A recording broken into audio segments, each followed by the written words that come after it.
Dhaggeeffattoota keenya sagantaan keenya kamisa galgalaa eegaleera kan isiniif dhiyeessu ana Hamza Hussein. Sagantaa keenya har'aa keessatti dhimmoota qabanne keessaa mootummaan miseensota garee shororkeessummaan farrajee biyyatti yoo deebisu himata isaanii akkam godha ka jedhu. Hooggansa isa ta'u miseensa garee sanaaf namni ta'e kana nagaasiin matatti makameen jiraachuu barbaada jedhee yoo dhufe gocha shororkeessummaa sanaan akka qaamaatti waan itti gaafachiisu qaba jedhee namanu. Weerara marsaa sadaffaa COVID-19 ka gosa vaayirasichaa Deeltaa jedhamuun uumamaa jiruun hospitaalli akka Kotobee yaaddoo qabu ibsateera. Kanarrattis gabaasa qabna. Badhaasa Afrikaa Open for Business ka argatte hooggantuu geejjiba raayid waliinis turtii taasifneerra. Qondaalli mootummaa Itoophiyaa waraanni akka dhaabbatu waamicha dhiyeessan maal jedhan ka jedhuu fi odeessaalee gaggabaaboos qabna nu faana bu'aa. Itoophiyaa keessatti weerara koronaa vaayirasii hammaachaa waan jiruuf kutaa yaala cimaa fi sireen hundi dhukkubsattootaan qabameera jedha hospitaalli akka Kotobee. Jalqaba dhukkubni koronaa vaayirasii Itoophiyaatti argamerraa kaasuun tajaajila yaalaa dhukkubsattoota koronaa vaayirasiitiif kennaa ka jiru hospitaalli akka Kotobee kutaaleen ciisichaa hundi guutee akka jiru hime. Hojii gaggeessaan hospitaalichaa Dr. Yaared Aggidaw BBC'tti akka himanitti weerarri dhibee koronaa vaayirasii marsaa sadaffaan amma Itoophiyaa keessatti mul'achaa jiru lakkoofsa dhukkubsattoota haalaan dabalaa jiraachuu eeran. በአሁኑ ሰዓት ሶስተኛ ማዕበል የሚባለውን gosti koronaa vaayirasii haaraa Deeltaa vaayirus jedhamu kun Itoophiyaa seenuu isaatiin wal qabate lakkoofsi nama koronaa vaayirasiidhaan qabamu haalaan dabaleera. Dhukkubsattoota hedduutu gara hospitaala keenyaa dhufaa jiru. Kutaa namoonni haalaan dhukkubsatan keessatti yaalamaniin alattis kutaaleen dhukkubsattoonni ciisanii keessatti yaalaman yeroo ammaa dhukkubsattootaan guutamaa jiraachuu seeraniiru. ዋርዶች በመሙላት ላይ ይገኛሉ። Gosti koronaa vaayirasii haaraan Deeltaa vaayirus jedhamuun beekamu kuni koronaa vaayirasii armaan dura turerraa saffisa namaa namatti daddarbuu olaanaa cimaa akka qabu siman Dr. Yaared. ሌላውም ዓለም ላይ ዴልታ ነው። Addunyaa biraarrattis Deeltaa vaayirus nama hedduu miidhaa akka jirudha. Inni lakkoofsi nama qabamuu haalaan akka dabalu godheera jedheen yaada. Kanaan alattis hawaasni keenya dagannaa keessa waan jiruufidha jedheen amana jedhan. Yeroo ammaa kana hospitaala eekkaa Kotobee ka yaalli koronaa vaayirasiitti kennamu keessatti namoonni 200 caalan yaalamaa akka jiran waggaa ta'u erga koronaa vaayirasii Itoophiyaatti mul'ate kaasee hospitaalichi namoota koronaa vaayirasiidhaan qabaman 5,000 caalan yaaleera. Yeroo ammaa kana namoota koronaa vaayirasiidhaan qabaman keessaa kanneen oksijiinii barbaadanii fi yaala cimaa seenan qofatu gara hospitaala kanaa dhufaa jira jedhan Dr. Yaared. Akkaataa daddarbiinsa koronaa vaayirasii irratti hubannoon gahaan jiraatus of eeggannoon hawaasa bira jiruu fi ilaalchota dogoggoraa dagannaaf saaxilan maksuun hawaasni dammaqinaan gosa koronaa vaayirasii haaraa kanarraa of eeguu akka qabus dhaaman Dr.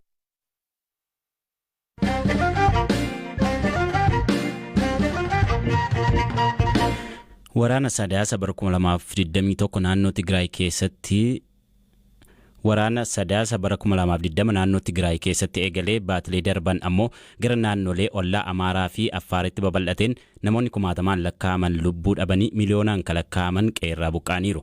Ameerikaa fi UN dabalate biyyoota lixaa akkasumas dhaabbileen gargaarsa namoomaa waraanni akka dhaabatuu fi mariin rakkoon jiru akka furamu waamichi taasisaa turan mootummaa biratti fudhataman arganne. Qondaala olaanaa mootummaa Itoophiyaa akka ta'an ministeer deetaa ministeera maallaqaa Itoophiyaa Dr. Iyyoob Takkaalenyi Tolinnaa garuu haala hangafoota olaanoo mootummaa biyyattii biratti hin baratamneen Itoophiyaa keessaa waraanni jiraachuu akka hin qabne himan. Firaafolii dhugaasaa dabaltee isinitti himti.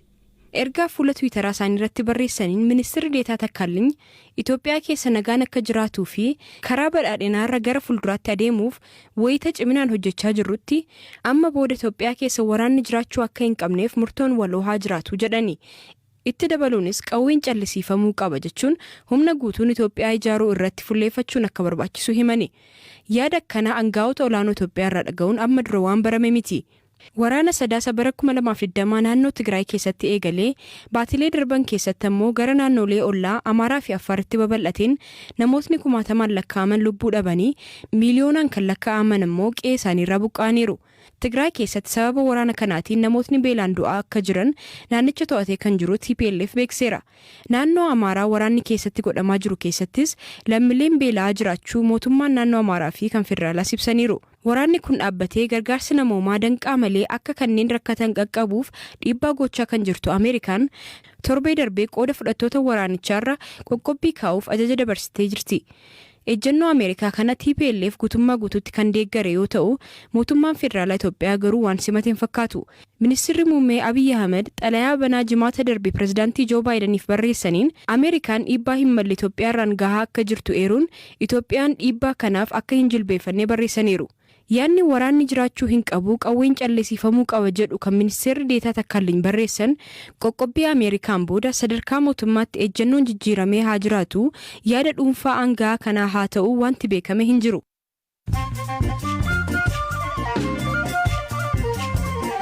Dhaggeeffattoota keenya gidduutti immoo oduun gaggabaabsee isinitti himaa dhaabbileen miti mootummaa idil-addunyaa 31 naannoo Tigraayitti beelaaf waraanni akka dhaabbatu xalayaa hoogganaa UN Antooniyoo Guutereezii fi miseensota mana maree nageenyaa UN'if barreessaniin gaafatan.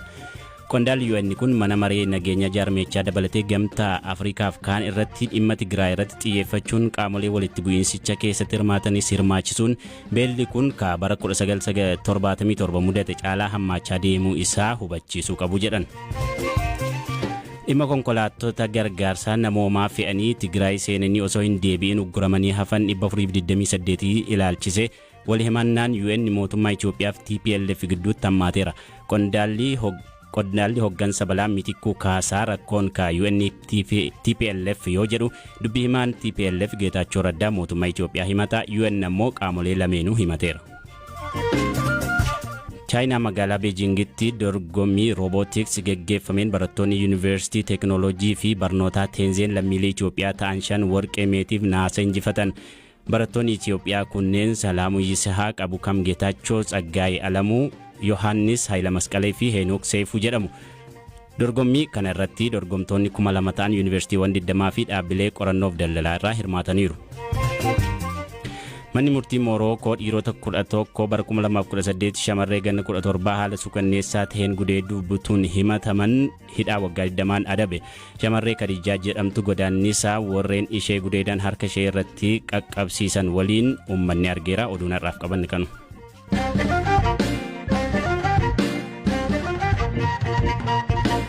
Oduu sattaanuun Itoophiyaatti tajaajila geejjibaa teekinooloojiin deeggarame kennuun ka jalqabaa akka ta'e raayid ka hundeessitee fi yeroo ammaa jaarmiyaa kana ka hooggantu Saamraawit Fiqiruu badhaasa Afrikaa keessatti kennamu Open for Business Award jedhamu ka bara kana argatteetti. Dubartiin haadha mul'ataa damee biizinesii bara kanaa jedhamuun badhaafamte kun tortii waayila keenya BBC afaan Amaaraa Mintasnoota Shomee waliin taasisteen badhaasa kanaaf akkamiin akka geesse ibsite.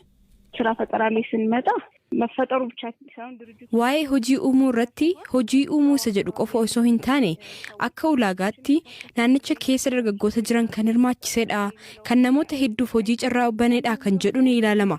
Inni biraan ammoo akka biyyaattis dhiibbaa guddaa kan uumuu danda'edha isa jedhu ilaaluun injifataa filatu. Egaa ulaagaalee kanaan waggaa kanaaf an injifattu ta'ee filatameera. Raayidii jalatti akka waayilaatti konkolaachistummaadhaan Finfinnee keessatti qofa dargaggoota 37,000f carraa hojii uumneerra. Yeroo gara magaalota biraatti babal'isnu ammoo carraa hojii dabalataa ni uumna jedheen abdadha. Dhaabbata keenya keessatti dhaabbiin qacaramanii kan hojjechaa jiran ammoo namoota 500 ta'anidha. ድርጅታችን ውስጥ 500 ሰራተኞች ናቸው። Jalqaba wayitaa yaadi tajaajila geejjibaa raayid eegaluu dhufeef haga kana beekama jedhee hin yaanne ka jettu Saamraawit akkamiin akka eegaltes himti. መነሻ ሀሳቡ ከችግር ነው የተነሳ ነው። ደሞዜን አጠራቅሜ yeroon dhaabbata kana eegalu rakkoo irraa keenya. Miindaa koo walitti qabadhee kaapitaala birrii 40,000 ta'uun eegale. Rakkoo uummataa furuu kan jedhu irraa ka'uuni. Yeroo sanatti fayyadamni smaartfooniis ta'ee intarneetii guddaa hin turre. Kanaaf tajaajila kana kennuu kan eegallee karaa ergaa barreeffama bilbilaanidha. Jalqaba qofaa koo dhaabbata kana hundeessus boodarra garuu karaa investeeraa fi birootiin walitti dhufuun amma 6 taaneerra. Kanaan dura biyya keessatti badhaasa hedduu injifanneerra. Akka sadarkaa addunyaatti garuu kun kan jalqabaa keenyadha. Badhaasa Africa Open for Business Award jedhamu hawaasa diaasporaa Afrikaatu waggaa waggaan lammiilee ardichaa dameewwan biizinesii garaagaraa irratti bu'aa qabeessa ta'aniif kenna.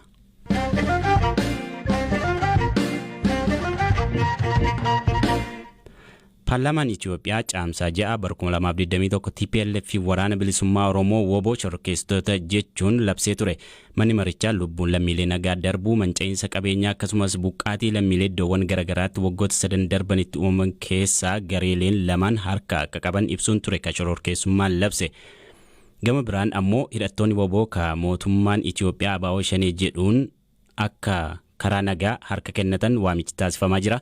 Gidduu kanas hoogganaan duraanii woboo zoonii kibbaa Goldicha Dheengee wayita gara biyyaa galu qondaaltota mootummaa Itoophiyaan simatameera. Gaaffiin jiru garuu hidhattoota woboo meeshaa hiikkatanii galan akka Goldicha Dheengee fa'aa yakka shororkeessummaa ittiin farrajaman kanaan himatamuu ka jedhudha. Dhimma kanarratti Zalaalam Taaddasaa hoogganaa kominikeeshinii mootummaa naannoo Oromiyaa obbo Geetaachoo Baalchaa dubbiseera. Hidhattoonni qabsoo nagaatti dabalamuun bu'aa qabu ibsuun eegalan.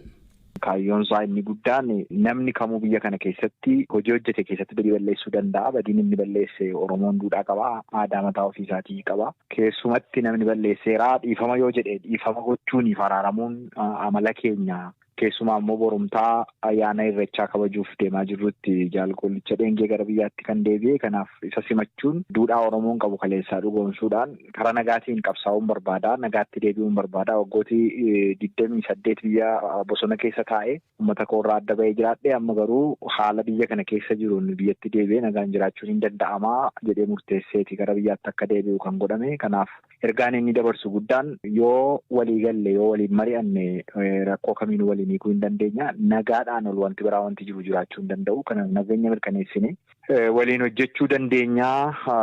Qaamni fedhii nagaa barbaadu qabu jiraatu yoo jiraate immoo Oromoon Oromootti dhukaasuun Oromoo ajjeesuun Oromoon Oromoodhaan wal faallaa dhaabbachuun yeroon isaa amma miti. Kanaaf waan yeroon itti darbeen waliif amneessaa jiraachuun nurra hin jiru. Kanaaf gara nagaatti dhufuu qabnaa ergaa jedhu kan inni dabarsu. Goldicha Dheengee waliin qondaalonni mootummaa dubbii taasisaa turan akka deebi'aniif illee marii gochaa turanii gara Naayiroobii illee dhufanii akka waliin mari'atan akkas himamaa ture. Sun dhugaama moo ofuma isaa gara mootummaatti deebi'uudhaatiif itti amanee siin qunnamee karaa kana deebi'e? Goldichi Dheengee murtoo ofii mataa isaatiin akka murteesseedha kan qabnu. Murtoon inni murteessee Oromoon Oromoo ajjeesuu taa'ee dhaggeeffachuun ol wanti nama qaanessu hin jiru. Kana taa'ee dhaggeeffachuun akka qabsaa uummata Oromootiif maqaa Oromootiin manaa bahee tokkotti anaan hin madaalu waan ta'eef qabsoo kana keessatti itti fufuun irra hin jiru ejjennoo jedhu qabateeti kan inni abbootii gadaa naannoo sana jiran hooggantoota naannoo sana jiranii wajjiniin odeeffannoo wal jijjiiree gara biyyaatti deebi'uu murteesse jechuudha. Kanaaf murtoon kun murtoodhuma kan Goldicha Dhengeeti.